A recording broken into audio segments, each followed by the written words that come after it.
আসসালামু আলাইকুম ওয়া রাহমাতুল্লাহ। আবারও নতুন আরেকটা ভিডিও নিয়ে আসলাম। পাবনা জেলার সাথিয়া থানা দুলুয়ারি ইউনিয়ন লক্ষ্মীপুর আনন্দবাজার রাসেল ভাইয়ের দোকানে।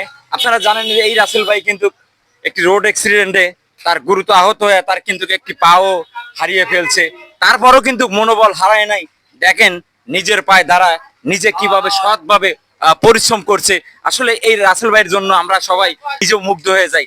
আসসালামু আলাইকুম রাসেল ভাই। ওয়ালাইকুম আসসালাম। কেমন আছেন ভাই? আল্লাহ খুব ভালো লাগছে। এখন কি অবস্থা? এখন শরীর কি রকম? হ্যাঁ, এখন মোটামুটি ভালো এখন।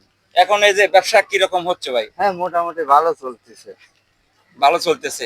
এই যে আপনি এত বিপদে আসলে অতি নেতা, অনেক নেতা কিন্তু আছে, কেউ আপনার পাশে আসে নাই না? না না, আশ্চর্য বিষয় দেখেন, একটি মানুষ এই রাসেল ভাই কিন্তু তার কর্মচারী থাকতো, দুই তিনটা কর্মচারীও তার থাকতো। আজ দেখেন নিজে বল হারিয়ে, নিজে পরিশ্রম করে, নিজে আহ, সৎভাবে উপার্জন করতেছে। অথচ এই রাসেল ভাই কিন্তু লক্ষ লক্ষ টাকা ব্যয় হয়েছে একটি রোড অ্যাক্সিডেন্টে, তার মূল্যবান একটি পাও হারিয়ে গেছে, কেউ তার পাশে নাই। দেখেন আজকের ভিডিওটা সর্বোচ্চ শেয়ার করে দিবেন। রাসেল ভাই একজন খুবই ভালো মনের মানুষ। ভাই আপনার ছেলে মেয়ে কয়টা? আমার 3 বিটি। তিনটা মেয়ে।